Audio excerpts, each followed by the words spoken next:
I know it's already 3 minutes past, so we don't want to, keep everyone waiting, those who were on time. So I think we should probably get started.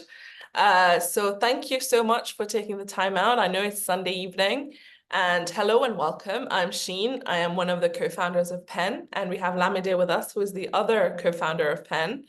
Lamide, you're currently the one who is being projected to everyone else. I don't know if that's just I can see you. You're my main screen.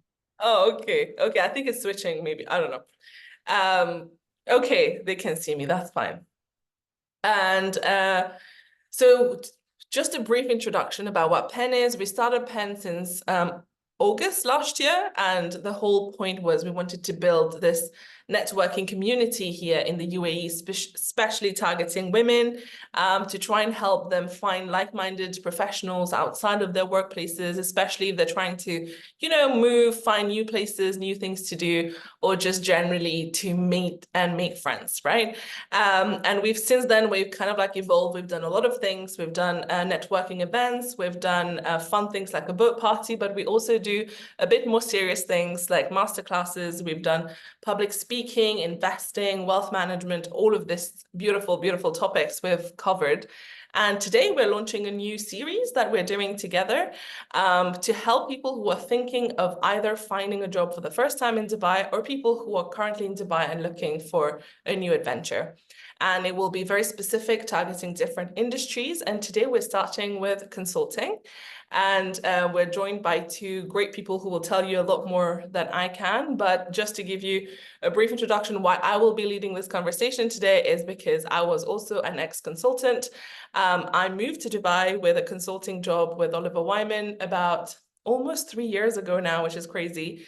And I moved from the UK. I had just finished my studies. I had just finished my PhD. And then I decided to go into consulting and move with that job. And today I'm joined by two of my wonderful friends. We have Amal with us. Amal Hindash is the senior HR generalist at Oliver Wyman Dubai.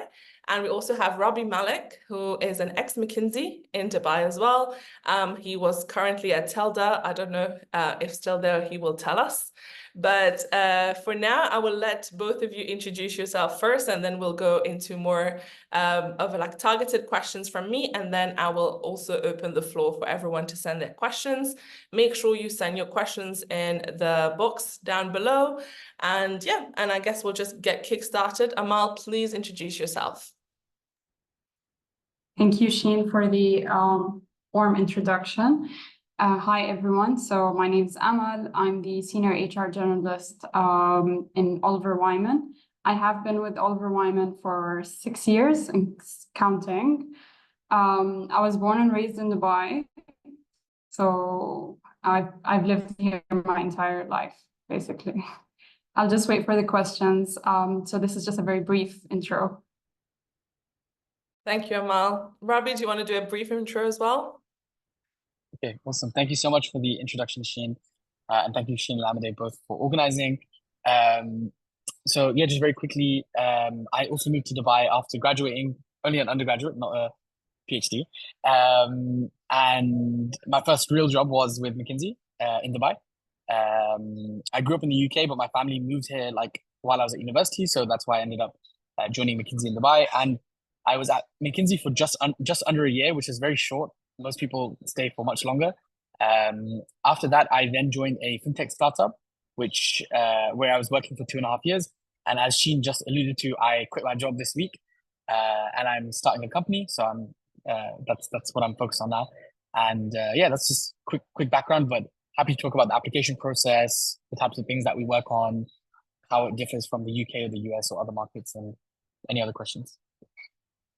Perfect. So maybe Robbie, will start with you and just to give everyone an overview, you have everything here. You have people who applied right from university and moved from a different country to here for different reasons. And you also have Amal who applied right from Dubai itself. So, you have very different perspectives here. But Robbie, just walk us through, what was the application process like for you right out of uni? Yeah. So I actually recruited for McKinsey and pretty much every consulting firm because I applied to like basically everywhere. And it was actually my final year of university, so it was technically like a grad role. So it was like November 2019, I think. So also it was pre-COVID. So a lot of the interviews for me were in person. I think maybe probably Amal can shine a light on what the current situation is, because honestly, I don't know either. But basically, just to give like a quick recap around, I would I might get the dates a little bit wrong here, so obviously always check with HR and application processes, etc.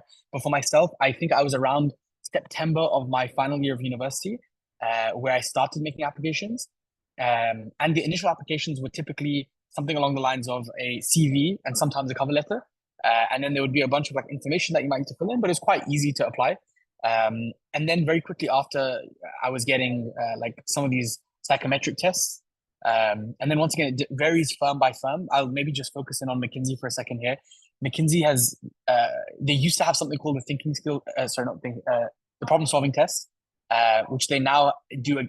They basically create a gamified version of it now. So what happens is you get invited to basically play a game. That's how they frame it. It lasts an hour. I believe you can just do it at home from your laptop, if I'm not mistaken. When I did it, I actually did it in like a physical location, but on a laptop. And it only lasts an hour. It's very similar to like any strategy game you might play. So if you've ever played something like Catan, which is like a board game, or if you've ever played like a tower defense game, it's kind of similar to these sorts of games. And they say that it gives them an idea of your skills, your problem solving ability, this sort of thing. I would really like, there's a lot of good resources online that dig deeper into what the game is. You can never like prepare for it in the sense of knowing what the answer is, but you can always prepare for it in the sense of knowing what to expect. So I'd recommend reading all those articles, watching some of the YouTube videos that are out there. And I'm sure that Sheen and Lamide can probably follow this up with some links that I can provide that I would recommend. That's the second step. And everybody had some version of that, right? And then the third step for McKinsey was in-person interviews. So the first round of in-person interviews, I had 2 interviews. They were led by engagement managers who had around 4 to 5 years of experience in consulting. And each interview followed the same structure. It was around 45 to 50 minutes long. And it started with a personal experience interview. So very much like a question that is focusing on some of your like intrinsic skills, something like tell me about a time where you experienced failure, tell me about a time you showed leadership, something like this. So we spent around 15, 20 minutes on this. And then the final part of each interview was a case study, which is kind of infamous, which I'm sure we'll probably spend a lot of time on it in this conversation as well. But the case study effectively takes 25 to 30 minutes to focus in on a specific client engagement that McKinsey might have had. And it kind of anonymizes it and simplifies it quite a bit. But basically, the interviewer runs you through certain parameters and then asks you to kind of problem solve alongside them. So they might ask you things like, they might ask you to tell them like what you think the market size is, certain ways that you might be able to brainstorm like solutions for the client. You might get a ton of numbers and be asked to crunch certain like certain numbers or certain benchmarks or something like this. So once again, there's tons and tons and tons of resources about case studies, and I'm sure we'll talk more about it. And just the final stage for McKinsey was that we do these 2 interviews that I had with engagement managers. After that, I did the exact same 2 type of interviews, but this time with partners. So it's like a first round of interviews and then the second round of interviews. And my experience is that most consulting firms are kind of similar, where probably you'll have like 2 rounds of in-person interviews as well. And final piece I'll mention here is I did loads and loads of processes in parallel, which typically people do as well. And that often helps as well, right? Most of these interviews and processes are drawn from the same ideas. They might be quite different in terms of the exact questions and who's interviewing, etc. But the ideas are all similar or the same. So yeah, I could talk about it in a lot more detail, but I'll pause there. That was the process for myself. Yeah.